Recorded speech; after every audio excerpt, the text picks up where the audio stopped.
Good afternoon, everyone. So, my next topic of discussion for today's session is drugs for Parkinsonism, that is, pharmacotherapy of Parkinsonism. Now, Parkinsonism is the neurodegenerative disease in which there is degeneration of dopaminergic neurons in the basal ganglia, and I will discuss about the treatment of the Parkinson's disease. Now, this is slowly progressive neurodegenerative disease, and the various clinical signs and symptoms will be bradykinesia, which is slowness and poverty of the movements of various limbs and other organs of the body. There will be muscular rigidity, there will be resting tremor, and there will be pill rolling tremors in the fingers. And there will be impaired postural balance. Postural balance will be impaired, and the patient cannot swing the arms in rhythm with legs while walking. Oculogyric crisis means eyes are held fixed for variable period of time, and disturbance in gait, siluria increase elevation, and mask-like face. These are the various signs and symptoms. Like there will be mask-like face, blank expression of the person, stooped posture, pill rolling movements of the tremors. Tremors will be there in the fingers, and there will be rigidity, muscular rigidity, increased resistance of passive movements, cogwheel or jerky slow movement rigidity will be there. Bradykinesia, slow movements, decreased blinking of the eyelids, loss of ability to swallow. Tremors will be there. They may involve diaphragm, tongue, lips, jaw, and this increases with the stress. Tremors increase with the stress, and there is shuffling and propulsive gait seen in the patient of Parkinson's disease. Now, pathophysiology is the primary symptoms are the results of decreased stimulation of motor cortex by the basal ganglia.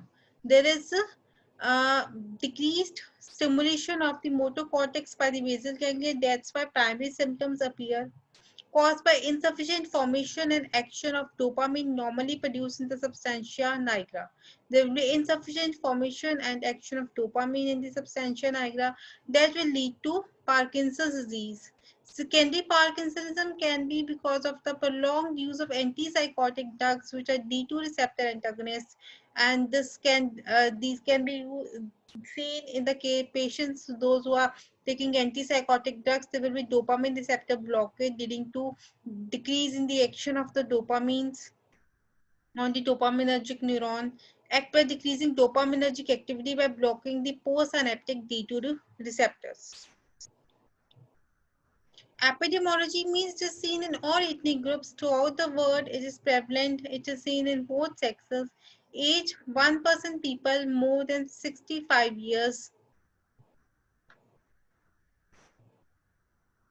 Pathophysiological findings will be there will be degeneration of the dopaminergic neurons in the basal ganglia and in the substantia nigra, rows of dopamine in the neostratum, and there is presence of Lewy bodies, that is intracellular inclusion bodies in the substantia nigra and basal ganglia is seen, and the myeloid-like protein deposition is seen in the pathological findings, neuronal amyloid-like protein deposition.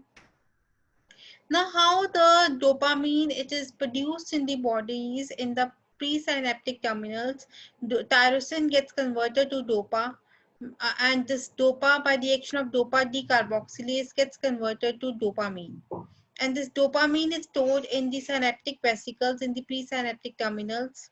And this on when the nerve impulse is transmitted, dopamine gets released, and it will be uptaken by the in the synapse, and it will act on the then it will act on the D2 receptors, D1 to D5 receptors on the postsynaptic terminals. And this is the basic mechanism of action of the dopamine, how it acts. And this dopamine it can be metabolized by the MAO enzyme and the COMT enzyme. MAO is monoamine oxidase. It gets metabolized by monoamine oxidase to form homovanillic acid, and by the COMT enzyme that is catechol O methyl transferase. to form the O-methyl dopa or O-methyl tyrosine, which is formed. So these are metabolized and thus the action is reduced. So this is the metabolism, and in the brain it acts, both the MAO and COMT enzyme are seen. This is the basic mechanism of action, basic neurotransmission of dopaminergic uh, dopamine in the nerve terminals. Now, in the Parkinson's disease, there is seen that there is a balance between the acetylcholine and the dopamine in the normal patient. Acetylcholine levels and dopamine levels are normal. But in the Parkinson's disease, we see that there is deficiency of the dopamine, degeneration of dopamine neurons leading to deficiency of dopamine. So there will be relative excess of the acetylcholine will be seen. So this relative excess of the acetylcholine will also lead to Parkinson's disease. So there are two main methods by which we can treat the Parkinson's disease. It is by increasing the dopamine activity in the brain. That is the first mechanism by which many drugs act. And second is by decreasing the acetylcholine activity in the brain. And there are central anticholinergics which we give to treat the acetylcholine excess in the brain. And for the dopamine increasing activity, there are drugs like dopa precursor, that is levodopa along with carbidopa. Then there is antiviral drug which is amantadine, uh, which increases the release of dopamine from the presynaptic nerve terminals. And then there is dopamine agonistic drugs like ropinirole, pramipexole. And then there are MAO inhibitors, MAO-B inhibitors like selaginine, resergelin, which inhibit the metabolism of the dopamine, thus increasing the levels of dopamine in the brain. COMT inhibitors, catechol-O-methyl transferase inhibitors, which also decreases the metabolism. So these are the various drugs which can be used as increasing the dopaminergic activity. Now, these I have already told you symptomatic treatment, reduce the cholinergic activity, that is anticholinergics drugs are given to restore the dopaminergic and cholinergic balance. There is anticholinergic drug trihexyphenidyl, which is also known as benhexol, which is the most commonly used anticholinergic drug which is used. And then there is procyclidine, piperidine, benztropine, and antihistaminics like promethazine. It is the anticholinergic drug, plus it crosses the blood-brain barrier. So it is effective in the treatment of the Parkinson's disease. And these anticholinergics are known to improve tremor and rigidity and enhance the dopaminergic activity by depleting the neuronal dopamine levodopa. Dopamine agonists like ergot alkaloids are available like bromocriptine, cabergoline, pergolide. Non-ergot derivatives are pramipexole and dopinirole. And there's rotigotine skin patch available, which is used for the continuous stimulation of the dopamine. Transdermal patch of rotigotine is available. And then again, there is dopamine facilitator, which is a amantadine, which is anti-influenzal drug, antiviral drug. And then they can prolong the action of dopamine by MAO-B inhibitors and COMT inhibitors. MAO-B inhibitors are selaginine, resergelin. COMT inhibitor is tolcapone, entacapone. These are the various drugs. Now, peripheral decarboxylase inhibitors are another group of drugs which increases the activity of the levodopa in the brain. So more dopamine is produced in the brain, that is carbidopa and benzyrazide, which is the newer analog.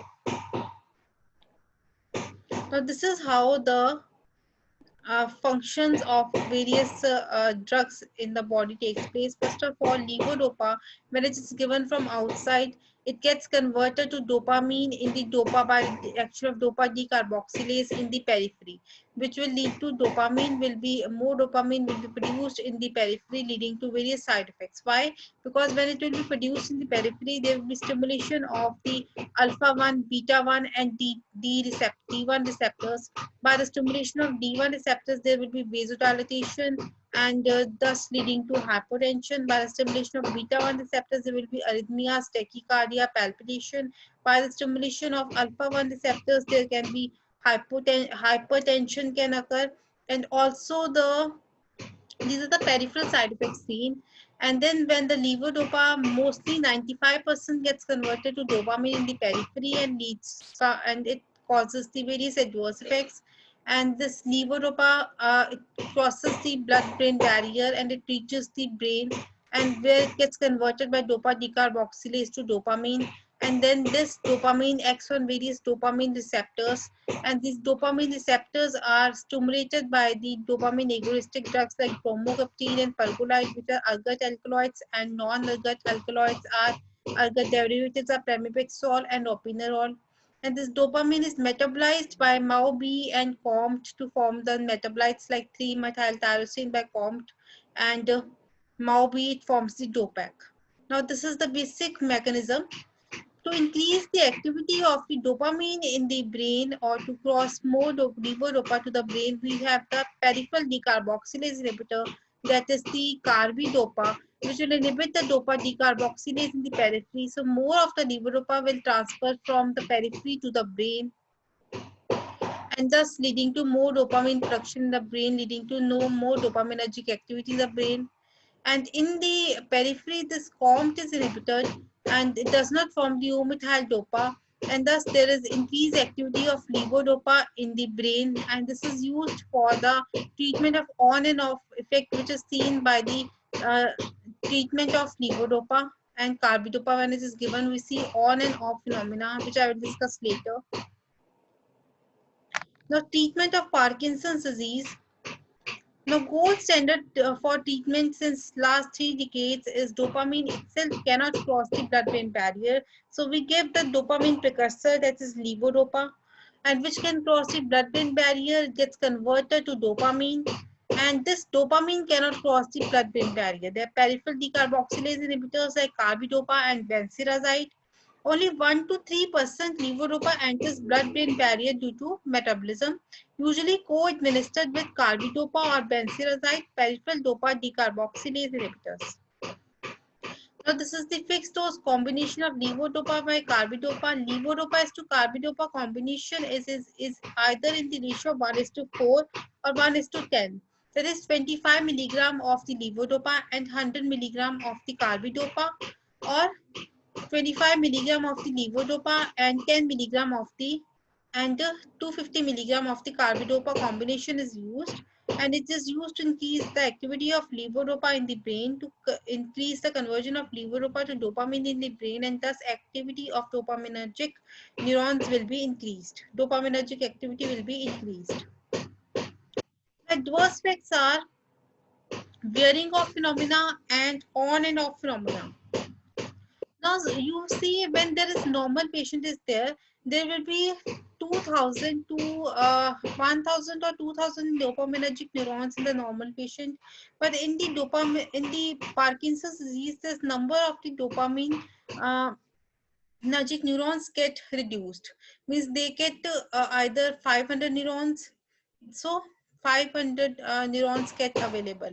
So when we stimulate the drugs, when dopamine is given and these are neurogenic neurons, it gets stimulated, they will lead to there will be on and off symptoms will be seen on long-term levodopa use, because degenerative neurons will be less in number, so there will be more symptoms of Parkinson's disease available. This will be wearing off, that is 500 neurons will be available, which will lead to wearing off phenomena.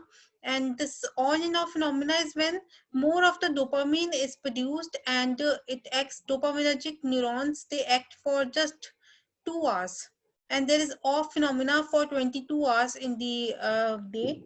2 hours the on phenomena is there, and off phenomena, that is the immobility and other muscular and rigidity, seen for 22 hours, because dopamine it acts on less number of neurons, so for less period of time it will act, so it will lead to on and off phenomena. And this is because of the short half-life of levodopa, that is 2 hours, and concomitant use of COMT inhibitors helps, because they will lead to increase in the increase in the uh, increase in the amount of the dopamine, because they will inhibit the COMT enzyme, and levodopa will get converted to dopamine, and increase in activity of dopamine will be there. This is how the adverse effects they come. Wearing off, that is on long-term use. There is levodopa gets ineffective because less degenerative neurons are available, so dopamine is less effective.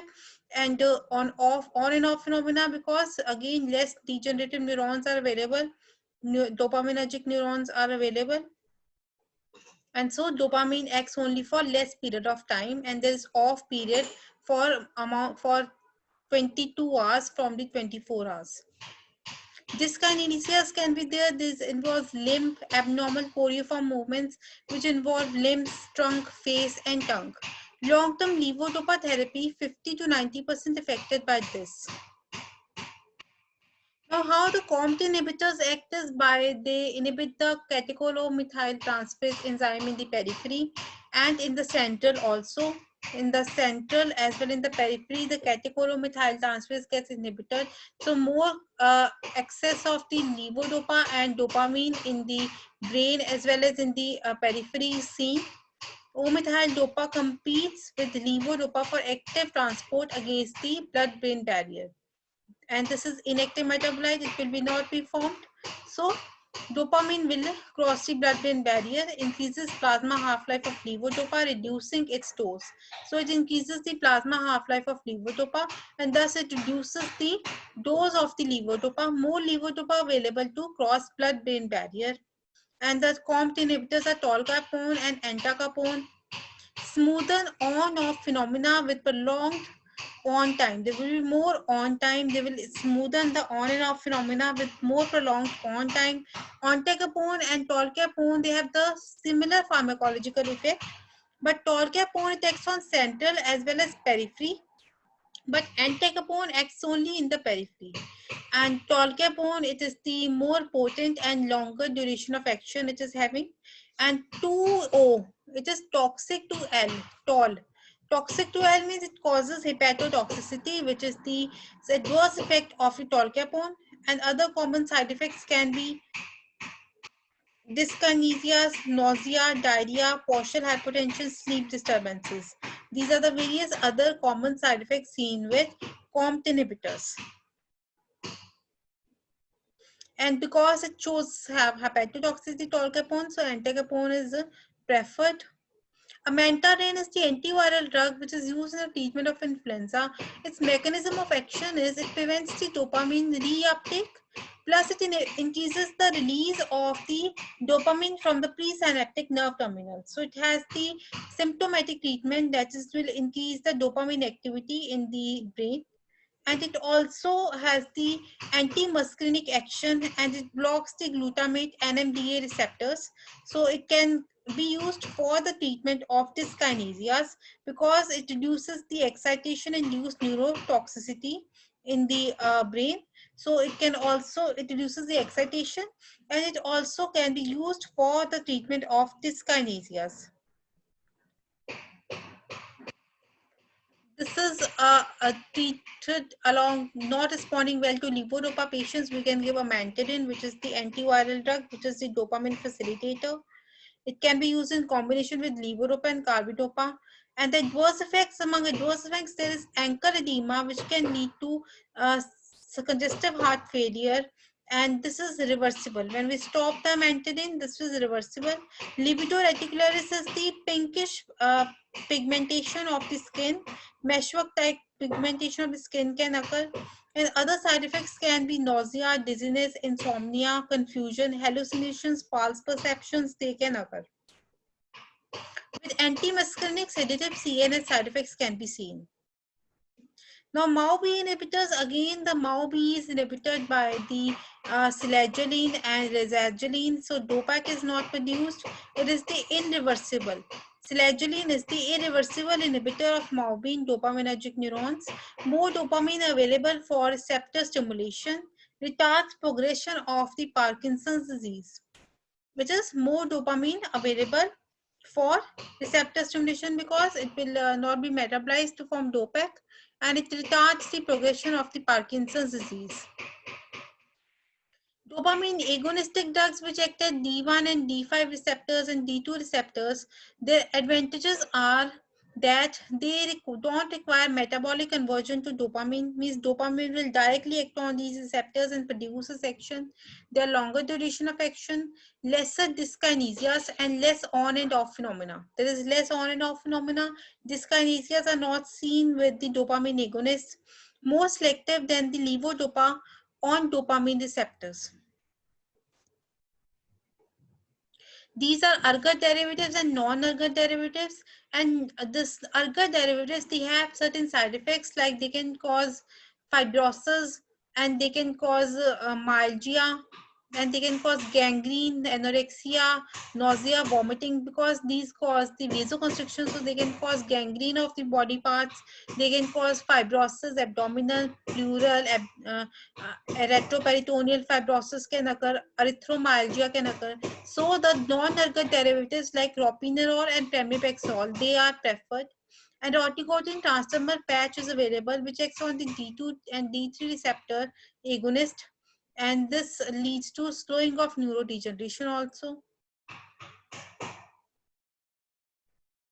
And use as the reduced risk of dyskinesias. They can reduce the risk of dyskinesias, and in combination with levodopa and carbidopa to smooth out the on and off phenomena, this dopamine agonist can be used. And you have to keep in mind the drug of choice in Parkinsonism is the dopamine agonist, that is the non-ergot derivatives, that is ropinirole and pramipexole. And the effective treatment till now, till today, the effective treatment of Parkinson's disease is the levodopa and carbidopa combination. And for the treatment of drug-induced Parkinsonism, we have the drugs, they are central anticholinergic drugs, which can be used as the treatment of the drug-induced Parkinsonisms, which will lead to decrease in the acetylcholine level, excess in the brain. It blocks the muscarinic receptors in the striatum, and so cholinergic activity is reduced, and dopamine activity, it is a relative dopamine increase in the brain, it is there. Agents include trihexyphenidyl, benzhexol, procyclidine, orphanadine, benztropine. These are the various anticholinergics, central anticholinergics. They correct the tremors and rigidity more effective than the levodopa. Early stage after diseases can be used as an adjunctive to levodopa and carbidopa combination, and neuroleptic induced extrapyramidal side effects can be treated by these anticholinergics. Means there will be Parkinsonism seen due to dopamine antagonistic drugs, that is antipsychotic drugs. So Parkinsonism will be seen. So that can be treated by this extrapyramidal side effects can be treated by the central anticholinergics. ADRs will be common with antimuscarinic agents like dry mouth, sedation, blurring of vision, constipation, urinary retention. All these symptoms, tachycardia, can come with the central anticholinergics. Trihexyphenidyl abuse potential is reported. Abuse potential can be reported with trihexyphenidyl. And antihistaminic, which is used, is promethazine or dihydramine, which can be used for the treatment of the Parkinson's disease to reduce the acetylcholine excess in the brain. Apomorphine is the dopamine agonist administered by subcutaneous injection. Rescue therapy for acute intermittent treatment of off episodes in patients with a fluctuating response to dopaminergic therapy. That is the rescue therapy for the treatment of off episodes in patients with a fluctuating response to dopaminergic therapy. Highly emetogenic. Apomorphine is highly emetogenic and thus requires the antiemetic therapy pre and post treatment. When administered with ondansetron, profound hypertension can occur and loss of consciousness can occur, and various side effects of the apomorphine can be QT prolongation, injection site reactions, abuse pattern characterized by increasingly frequent dosing, leading to hallucinations, dyskinesias, and abnormal behavior. So that's all for the treatment of Parkinson's disease. I hope you understood. Happy learning.